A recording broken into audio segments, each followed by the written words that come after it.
れでほぼ終わり。残すはエンディング。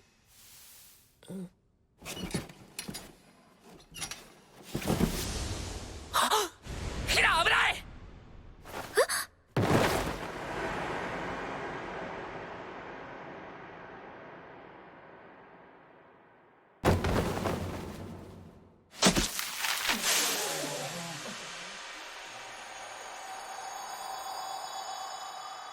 ！I'm literally gonna wait for you. And I see you're gonna be like, nah, I'm not gonna like it. I'm just keep watching. Just subscribe. And you think the clip gonna cut right here, but it's not, because I'm still waiting for you to click that like button. And the subscribe and the post notification button.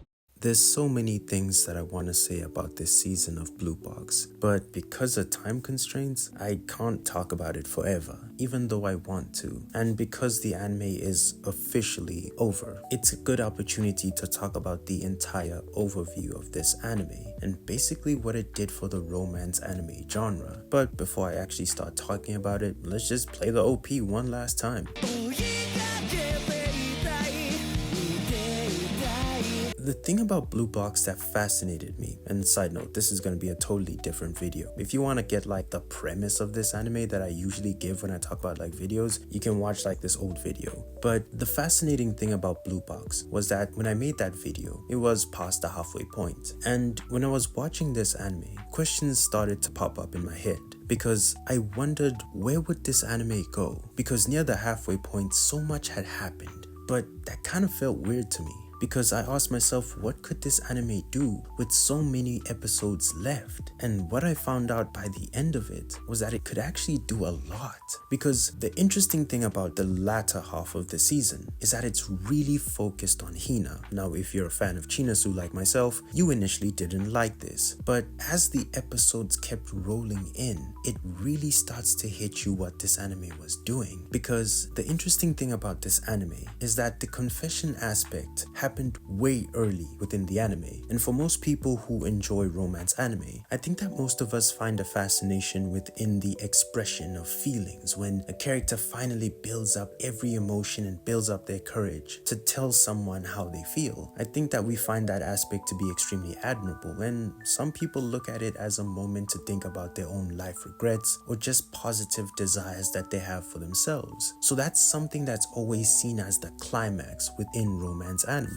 But with Blue Box, they gave us that kind of midway, which didn't make sense. But the cool thing that happened afterwards was that we saw a different aspect to confessing, which was extremely refreshing. And that's the aftermath, because we saw that things didn't go the way Hina wanted, but we questioned what would happen to them as individuals because they were friends for a while. And this confession kind of was a bit of a conflicting feeling for both sides, because the thing that was interesting was that we saw Hina basically confess her feelings and it didn't go her way. But the question is, how was she going to respond to it? And what we saw early onwards was that she decided to take the more fearful method. She had confessed her feelings and kind of gave Taiki an opportunity to think about it, which is something that you wouldn't want, because most of the time you want an individual to either reciprocate the feeling immediately or at least tell you they're not interested, because all of that time taken to build up the courage and also the painful awkwardness of can you or can you not be with that person has resulted in awkward and deep feelings. But she chose that path, and as such, a lot of people got upset because it's kind of the scary way of approaching a confession. Either deal with the results now instead of just fearfully hoping that someone eventually sees the value in you in that aspect. But the other aspect that was so interesting was actually Taiki, which was extremely overlooked by a lot of people, because most people don't really dive into the aspect of what it's like for the individual who is wanted after a confession happens and there's this awkward vibe. Because most of the time in our lives, we know the negative aspect. Everyone sort of has that story where an individual was interested in them and they kind of weren't interested in what happens, and oftentimes it's extremely creepy. But with Taiki, he had to battle a lot of interesting feelings, because the problem with when somebody confesses to you, especially when they're your friend, is that you have to deal with feelings that aren't dealt with if somebody is a stranger or just an acquaintance that you just recently met. Because within Taiki, you could see that when he was thinking about the possibility possibilities of being with Hina. The most painful truth was that realistically speaking, he had a stronger connection with Hina than he did with Chinatsu because of the fact that they had known each other for so long and they had bonded over time. And to just keep it a buck with you, it's easier at times to feel a connection with someone who is your longtime friend than someone who is new within your life, and that's Chinatsu to Taiki. Despite his feelings being extremely strong, you could see him throughout the season battle with these thoughts where he's mixing friendship with love and wondering if his feelings for Chinatsu are genuine because of that. Because if you feel that you're in love with someone, you shouldn't really have the moments that Taiki had,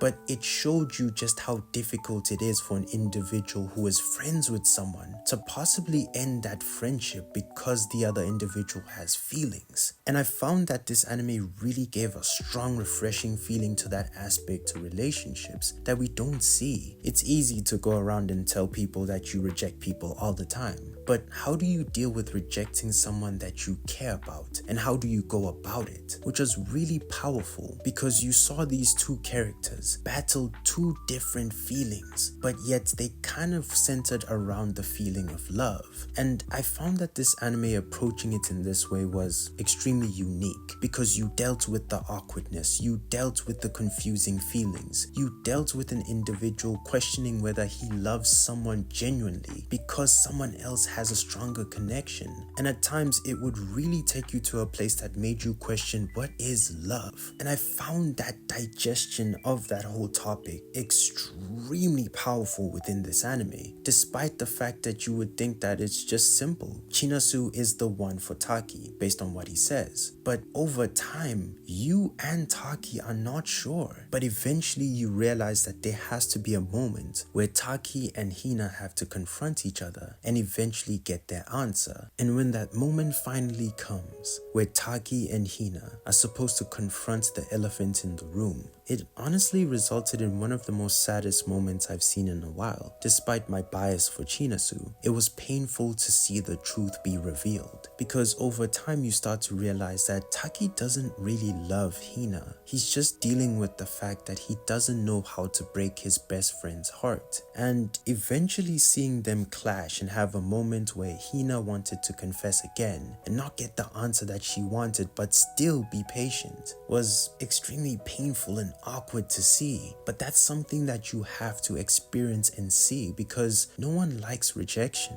But if someone doesn't care for you, they just don't care for you, no matter how long you wait. And the truth is, Taiki cares for her, but not in the way that she wants. And it results in an extremely sad episode where you see her basically face the truth and accept the fact that she's lost, and all of those feelings that she's had for him for years didn't really amount to anything but a friendship.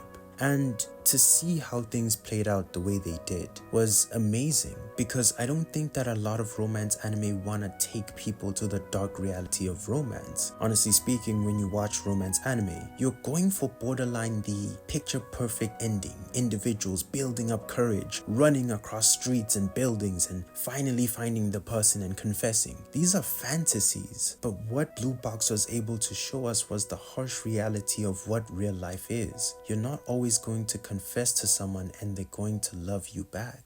And I think that this anime did a stellar job, even when it didn't have to, because we could have just lived off the whole premise that we had from the first part, just this combat between these two characters and one guy. But you could see that as the episodes would pass, Blue Box showed us so many more layers. And the truth is, the more the anime advances, there's so many more layers, especially if you're an individual who wants to get invested in Blue Box. Because the truth is, and I'm sure you saw this, a lot of new characters are being introduced near the end of Blue Box. And the fun thing about this is that the next season, should there be one, there's going to be so many other discussions of romance that you're going to learn about. Because as we saw a little bit near the end, there's an individual who still doesn't really get relationships, but she's always in them. And as time passes, we're going to learn something about her, but I don't want to spoil. And overall, I think that this anime will be pushing different narratives negatives for romance anime and showing the genre other opportunities to discuss romance. Now, usually at this point I would give you the negatives because I've been giving you positives, and it's the same thing. I think that overall within the season there were just dips in animation. I think if you don't like Hina, you're going to be annoyed by the fact that the latter half is so focused on Hina, because the first half really focuses on Taiki if you think about it. So you're kind of gonna feel like it's not fair, because at some point you're kind of expecting that, okay, half of it will be about Hina, half of it will be about Chinatsu.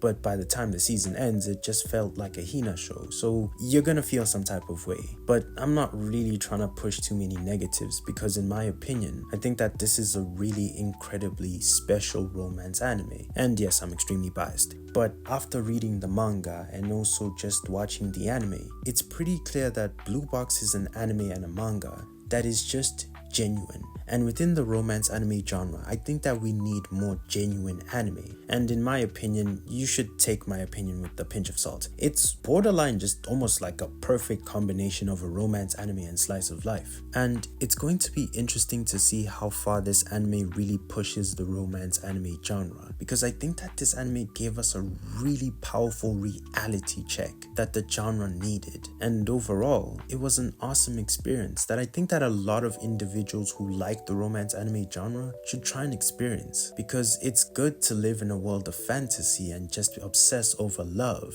but it's also good to have a genuine understanding of love and care and the different aspects that come with this powerful feeling that we like so much. And that's pretty much all I really want to say about this anime. If I talked about it, I would be here all day. But the most simplest thing that I could say about this entire season overall is that Blue Box is an extremely special anime, and I look forward to seeing what the next season can do.